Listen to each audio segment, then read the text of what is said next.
Je vais commencer avec un petit aparté. J'ai fait une présentation, ou plutôt j'ai animé un atelier à une autre université que je n'aimerais pas. Vous allez comprendre dans un instant.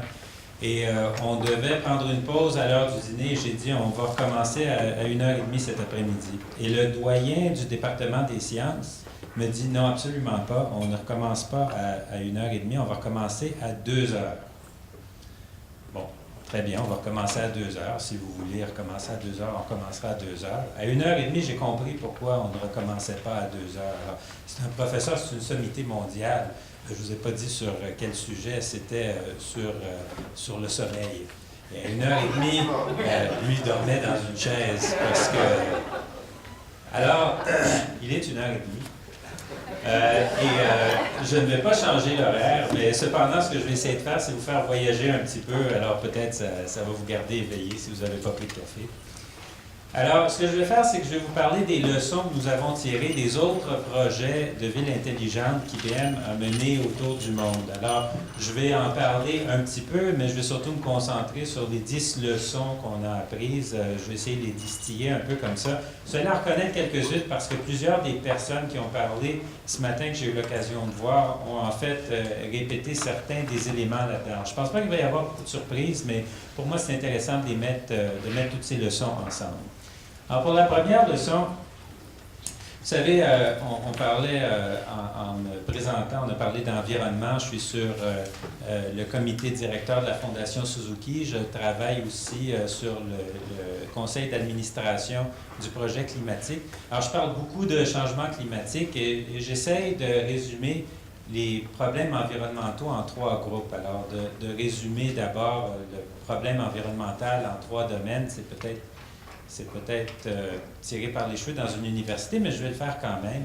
C'est de dire qu'il y a vraiment 3 grands groupes de problèmes. Il y en a qui sont liés à la gestion de l'eau, il y en a d'autres qui sont liés aux gaz à effet de serre, et il y en a d'autres qui sont liés à la production énergétique propre. Alors, ce sont les 3 grands groupes, et ce sont 3 groupes qui ont tendance à se recouper. Donc, la moitié de l'eau de surface en Amérique du Nord passe par une usine de production énergétique, que ce soit un barrage ou pour refroidir une usine thermique. Et donc, il y a un lien ici. Évidemment, il y a un lien entre la production énergétique et les gaz à effet de serre. Donc, on peut voir des liens entre ces 3 domaines-là, mais ce sont 3 domaines importants de gestion durable, si on veut.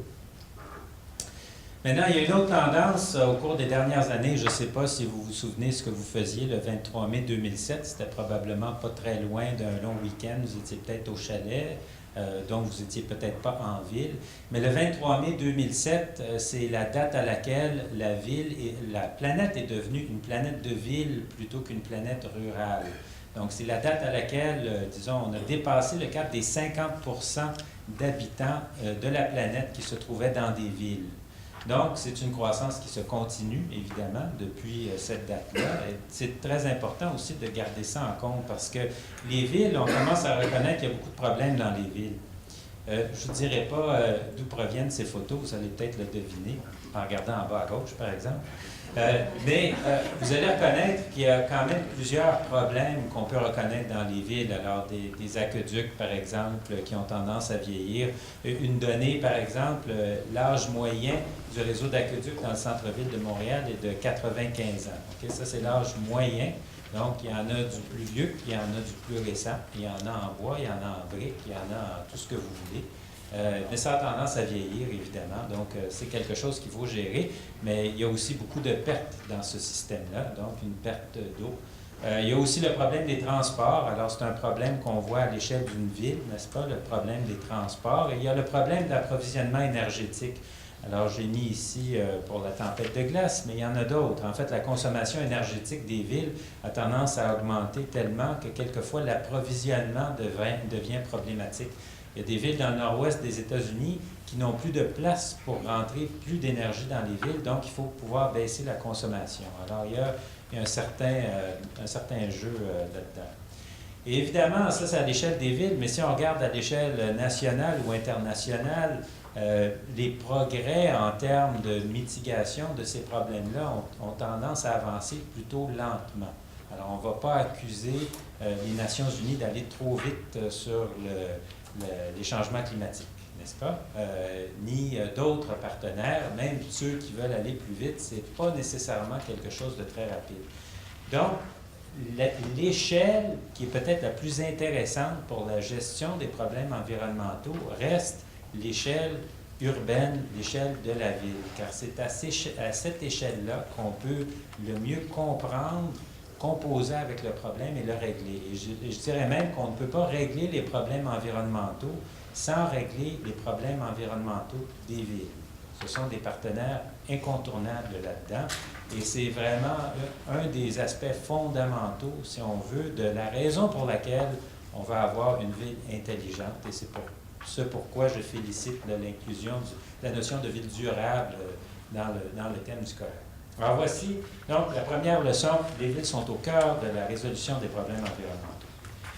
Pour la deuxième leçon, c'est que la congestion et les transports, ça coûte cher. En fait, on calcule que pour chaque 10% de réduction de congestion, on peut accélérer le processus de création d'emplois d'à peu près 3%. Donc, si on baisse la congestion de 50%, on a 15% de plus de croissance d'emplois, ce qui est considérable. C'est donc un problème qui coûte cher en termes d'emploi. En termes de produit intérieur brut, on parle d'1 à 3%. Donc, pour Montréal, on considère que ça peut aller jusqu'à 3 milliards par année de coûts reliés à la congestion routière. Alors, c'est un problème qui coûte cher, mais les solutions ont tendance à coûter cher. Et là, je vais aller chercher des chiffres d'ailleurs. En Chine, on parle de 220 villes qui auront plus d'1 million d'habitants d'ici 2030 et d'investissements, vous lisez bien, 35 000 milliards de dollars qui sont investis dans les infrastructures. Donc, essayer de composer avec ce problème-là, ce problème évidemment-là de croissance, mais de transport, coûte très cher si on le fait avec des infrastructures. Et Pékin a essayé il y a quelques années donc, de construire une route périphérique pour essayer de dégorger le centre de la ville pour les 30 années suivant le projet. À l'intérieur d'un an, la périphérique était déjà engorgée, pleine de trafic, et donc le plan n'avait pas duré même un trentième de ce qu'il devait faire. Alors, on a de la difficulté à projeter, mais il y a aussi que quand on rajoute de l'infrastructure, on a tendance à encourager les gens à l'utiliser. Donc, rajouter de l'infrastructure n'est pas nécessairement la meilleure solution. D'ailleurs, vous voyez, chaque année, on fait un sondage, on demande aux gens des villes votre navettage quotidien pour aller au bureau, à l'école, est-ce que c'est difficile, est-ce que vous perdez du sommeil, est-ce que ça affecte votre performance au bureau, ailleurs? Et vous voyez sur toutes les villes, alors il y en a plusieurs, l'endroit où la congestion est considérée comme le moins pire problème, bien, vous voyez à droite, c'est Montréal. Donc, quand je dis ça aux gens de Montréal, ils disent « Tu es malade? Qu'est-ce que tu as fumé? C'est horrible. » Mais je dis, bien, d'abord, on se compare à qui? Okay? On ne se compare pas à Trois-Rivières, on se compare à Londres, à Mexico, on se compare à beaucoup d'autres villes. Et puis, on est seulement à 2 points de Londres. Hein? Puis Londres, ce n'est pas exactement le paradis automobiliste non plus. Donc, on est dans ce groupe-là. Et si vous regardez aussi les villes qui sont dans le milieu, bon, Paris, Madrid, il y a quand même des bons réseaux de transport collectif. Il y a eu beaucoup d'efforts de réduction de la congestion. Et si vous regardez les villes qui sont comme Beijing, Shenzhen, même Mexico, sont des villes qui investissent beaucoup dans l'infrastructure, qui ont rajouté beaucoup de béton. Et qu'est-ce que ça leur donne? Bien, ça leur donne des problèmes. Donc, il y a quand même une déconnexion, si on veut, entre la résolution du problème, qui est, on pense de rajouter des autoroutes, mais le fait que les gens pensent que finalement, ça ne le règle pas le problème. Donc, leçon numéro 2. La solution des problèmes urbains ne se trouve pas dans le béton. Ce n'est pas en rajoutant du béton qu'on va résoudre ces problèmes. Leçon numéro 3. Alors ça, ici, c'est une carte de Pékin. Et c'est un projet qu'on a fait dans plusieurs villes. Pardon. Où on va étudier le mouvement des téléphones cellulaires. Alors, tous les téléphones cellulaires ont une signature, donc on ne sait pas nécessairement à qui ils appartiennent. On travaille avec les compagnies téléphoniques qui partagent certaines informations anonymes pour nous donner une idée du flot des téléphones cellulaires à l'intérieur d'une ville. Alors, ils partent de où, ils vont vers où, à quelle heure de la journée. Alors, on a une idée des mouvements de foule. Maintenant, avec ces données-là, ce qu'on peut faire, évidemment, il y a toutes sortes d'utilisations pratiques pour la planification, mais entre autres, on peut replanifier les routes d'autobus. Alors, on a fait ça dans une ville aux États-Unis qui s'appelle Dubuque, qui est une ville d'à peu près 100-200 000 personnes. On a refait le réseau d'autobus au complet, on a redessiné le réseau d'autobus à zéro. Alors, plutôt que d'ajuster un peu, on a dit, si on refaisait le réseau, ça ressemblerait à quoi?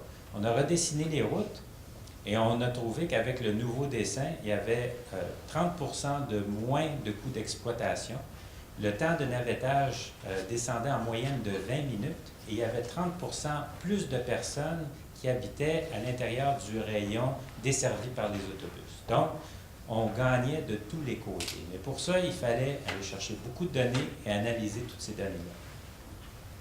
Vous connaissez sûrement la taxe sur la congestion à Londres parce qu'elle existe depuis 7 ou 8 ans. Alors, l'idée, c'est, vous rentrez au centre-ville de Londres, il y a toutes sortes de caméras, vous les voyez à gauche qui prennent des photos des plaques et vous devez payer à peu près 10 livres par jour, donc on va dire à peu près 15 $ par jour pour le droit d'avoir votre voiture au centre-ville. Si vous rentrez votre voiture au centre-ville, vous la laissez là une semaine, vous devez payer pour les 7 jours. Pour les 5 jours de la semaine, on ne paye pas en fin de semaine. Donc, c'est relativement cher mais ça, pour l'automobiliste, mais ça a permis de réduire la congestion de beaucoup au centre-ville. Et cet argent-là, donc, va à l'opération des transports, j'en parlais un peu plus loin.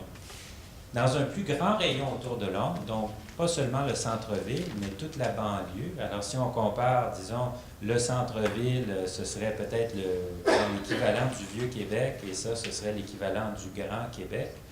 Là, il y a les mêmes caméras, mais qui s'occupent seulement des camions. Et là, c'est simplement pour taxer les camions polluants. Donc, les camions qui ont des émissions polluantes au-dessus d'un certain niveau ne doivent pas payer 10 livres par jour, elles doivent payer entre 100 et 200 livres par jour. Donc, 150 à 300 $ par jour pour le droit d'entrer dans la grande ville de Londres, ce qui coûte évidemment relativement cher aux camionneurs qui se dit, si je rentre, je vais rentrer plein et je vais ressortir plein. Et a permis de réduire les journées de smog dans la ville de Londres. Alors, la première solution, c'était pour la congestion au centre-ville. La deuxième, c'était pour le smog. Mais on a une infrastructure similaire pour permettre ça. À Stockholm, il y a un péage. Ça aussi, vous en avez peut-être entendu parler. Pour rentrer à Stockholm, il y a tout un réseau de ponts. Donc, il faut traverser un pont pour aller au centre-ville. Les ponts, maintenant, sont à péage. C'est à peu près 2 ou 3 € à l'heure de pointe. Ça a permis de réduire le trafic, réduire les gaz à effet de serre pour entrer au centre-ville. C'est une solution relativement facile. Encore une fois, ce sont des caméras qui lisent les plaques. Okay? Il n'y a pas de radiofréquence, il n'y a pas de tag, il n'y a pas de transpondeur, il n'y a rien de tout ça. Ce sont des caméras qui regardent les plaques et qui vous envoient une facture à la fin du mois. Donc, tout ça, c'est relativement facile. Et si vous voyez les résultats, donc vous comparez en 2005 et 2006, pendant le projet pilote initial, vous voyez il y a 20% de différence, donc il y a 20% moins de trafic qui passait, surtout à l'heure de pointe. Et dès qu'on a enlevé le péage, après le projet pilote, regardez ce qui est arrivé, là, les gens ont repris leurs vieilles habitudes. Alors ce qui est arrivé, c'est que le trafic qu'on avait avant est disparu le lendemain du péage. Alors, quand le péage est arrivé, tout d'un coup, il n'y a plus de trafic. Les gens se sont dit « Hey, c'est fantastique ». Après le projet pilote, on a enlevé le péage, le trafic revient. Et on fait un référendum. On dit « Voulez-vous garder le péage? Voulez-vous que le péage revienne? Ou préférez-vous rester dans le trafic? » Et la plupart des gens ont décidé de retourner vers le péage. Ils se sont dit « Le péage, ça coûte moins cher finalement que d'être assis dans le trafic tout le temps. » Alors, vous voyez ici l'opinion publique au début, un péage, jamais de la vie. D'ailleurs, quand je parle de péage, il y a presque une réaction épidermique chez les politiciens et non-politiciens qui disent jamais, je ne peux pas parler de ça, je vais me faire trucider, je ne peux pas parler de ça. Mais le fait est que à cet endroit-là, du moins, ça a été populaire et ça a très bien fonctionné. Et il y a plus du 2 tiers des gens là-bas qui sont d'accord avec le péage, qui veulent garder le péage.